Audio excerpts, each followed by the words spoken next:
Good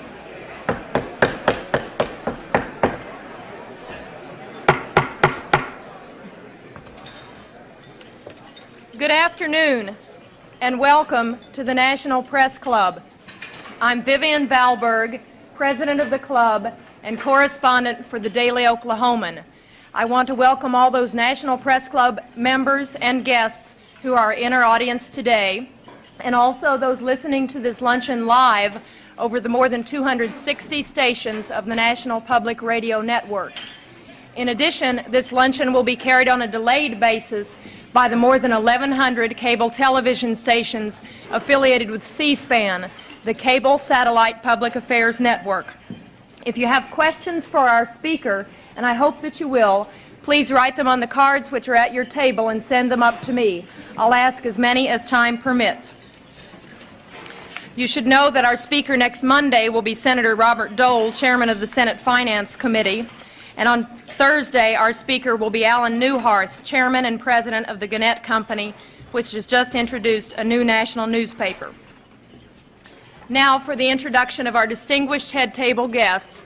If you will withhold your applause until I've finished introducing them all, and if they would stand as I call their names. The Washington Bureau Chief of the Scripps League newspapers who organized today's luncheon, Lee Roderick. The United States Deputy Chief of Protocol, Thomas Nassif.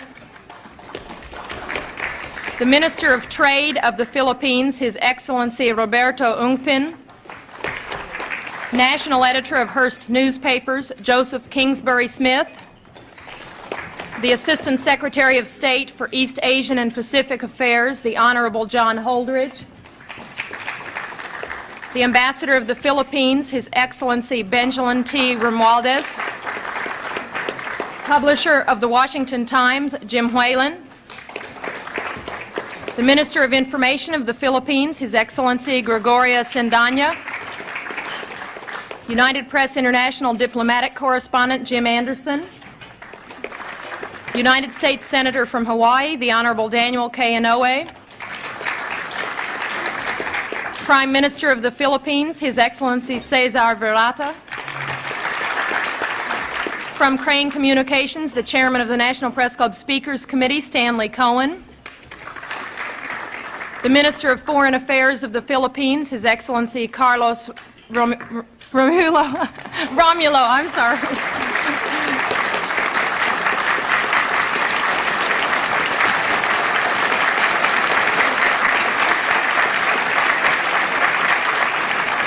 The Associated Press diplomatic correspondent, George Guetta. The Minister of Defense of the Philippines, His Excellency Juan Ponce Enrile. American Ambassador to the Philippines, the Honorable Michael Armacost. President of the National Press Club of the Philippines, Ben Rodriguez.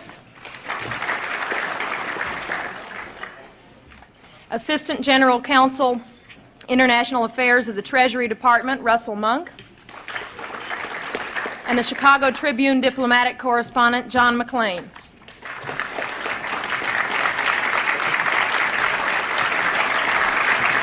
Thank you.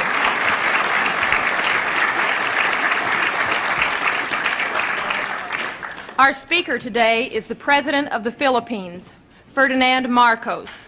It has been 16 years since President Marcos came to the United States on an official visit, and 16 years since we first welcomed him to our podium at the National Press Club.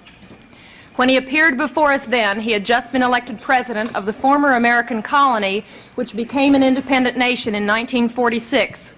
We knew Marcos was a war hero. He got so many medals in World War II that when the young Major Marcos met four-star General Omar Bradley, the general saluted him.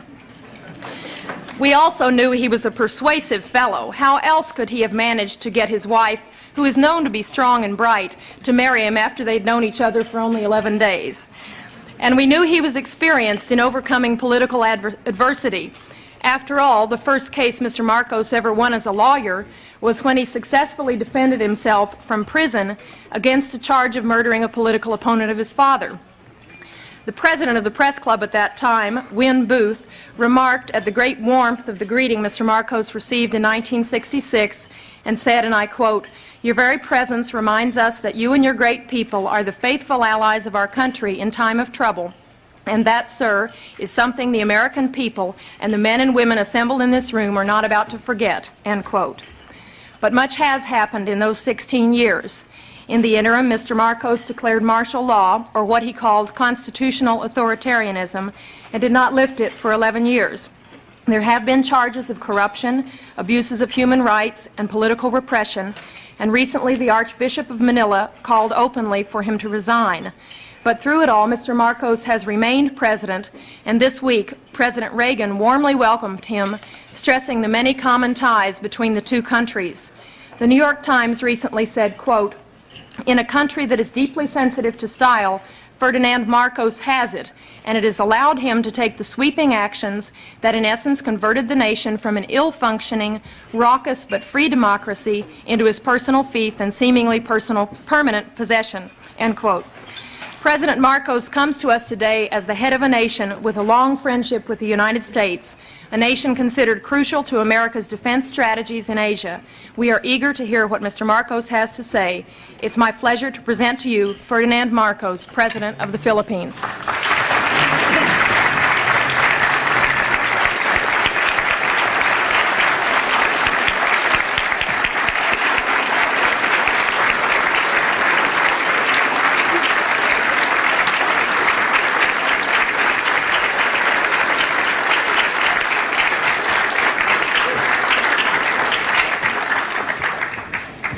Well, thank you very much, Madam President.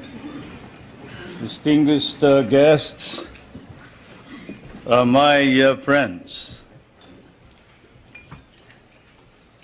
It certainly is gratifying that in the course of my present visit to the United States, I should once again be accorded the opportunity to meet with the people who understand me or misunderstand me most.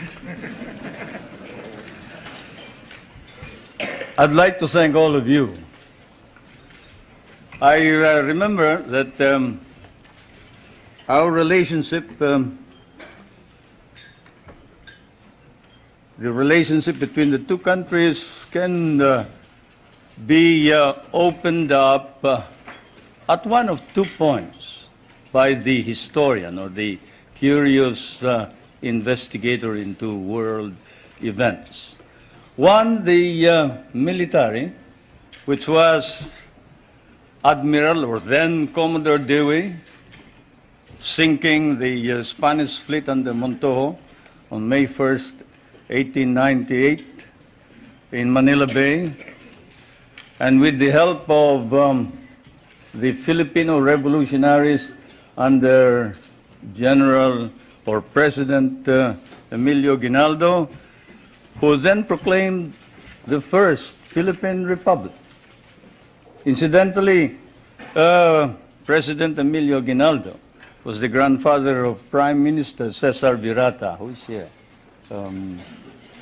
My grandfather only commanded the revolutionary forces. We have changed places since then.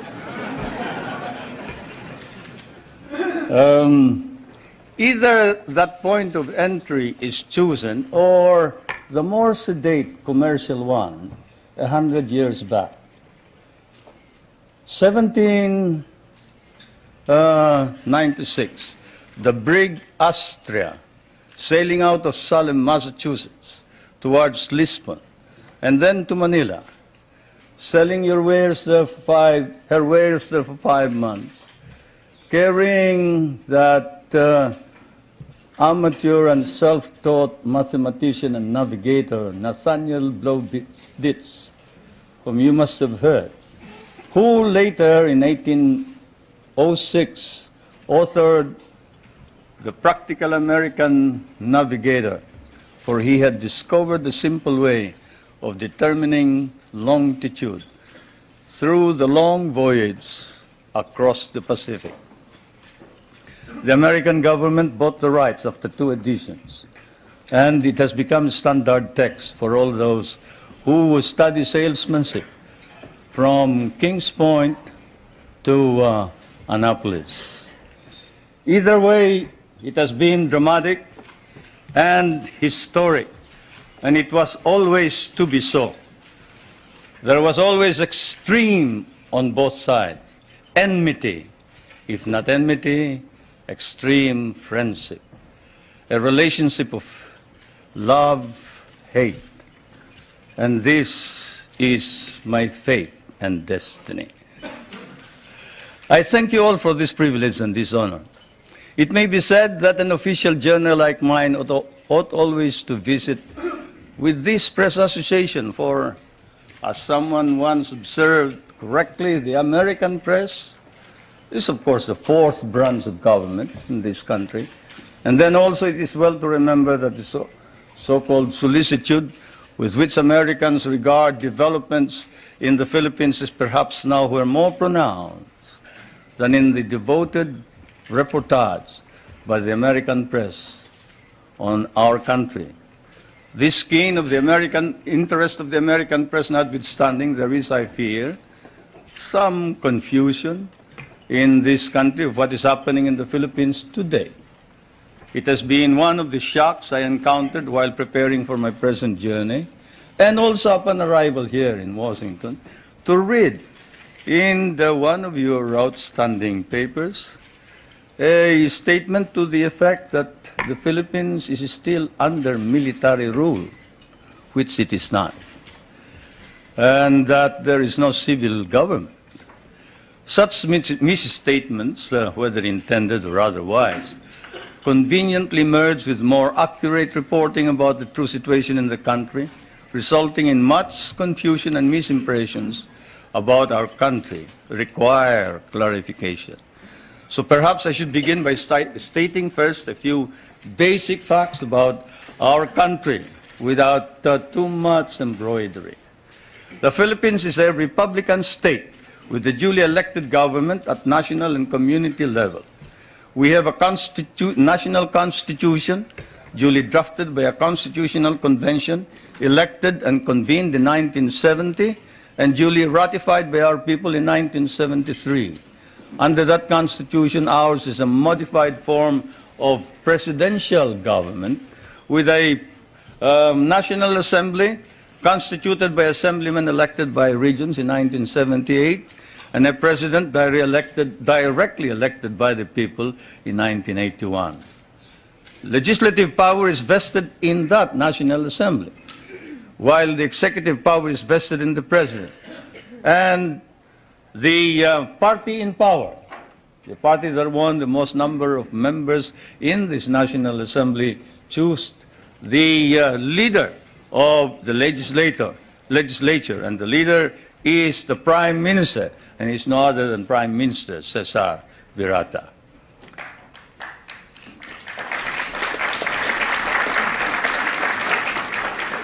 We have an independent judiciary which is under the full supervision of a Supreme Court.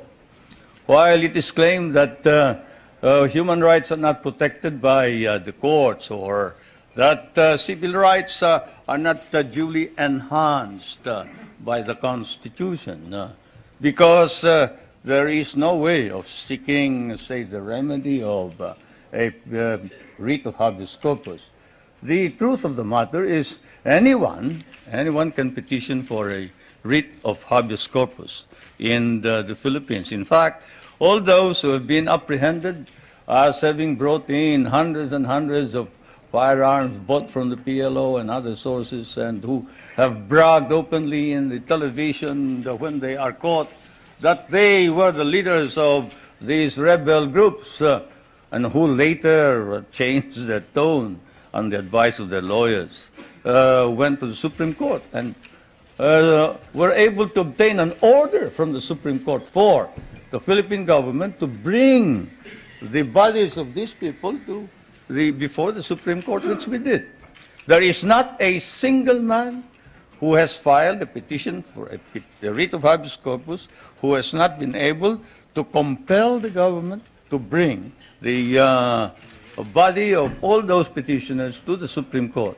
In fact, the Supreme Court ordered an investigation on the allegations of torture, and the results were negative. The doctors testified that they examined all of these persons, all these petitioners, during the period of confinement, and they never complained about any mistreatment or torture. And some indiscreet remark indicated that this was merely said on the advice of the lawyer as a preparation for defense in the criminal trial. Now let's review the overall measures. All measures that have been issued by the President were issued at his instance alone? No. They are issued after a meeting of what is known as the party caucus. You who have studied constitutional law know that in a modified parliamentary or presidential form of government, the President actually doesn't make the decisions. He may lead the party, and therefore in the caucus, he may exert influence in the caucus, but the caucus decides what is going to happen, what is the policy to be adopted. In fact, our Constitution institutionalizes this procedure and states that the program and policy of government shall be adopted by the Cabinet, submitted to the President for approval, but shall be responsible to the members of the National Assembly or the Batasang Pambansa, and for which the Prime Minister must stand.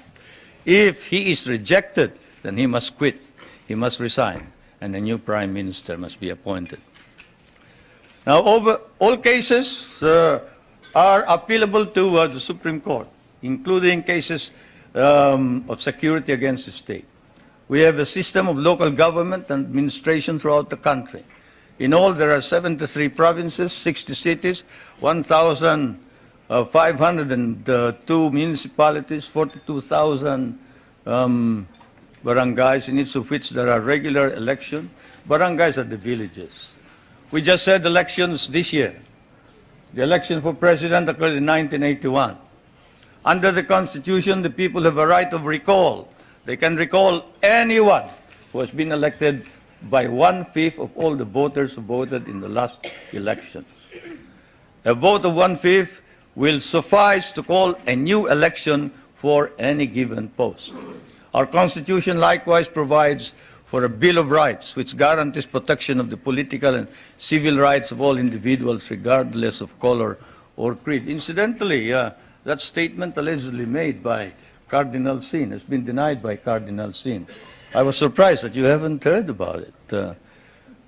This just goes to prove that there is some time lag when you move towards the West.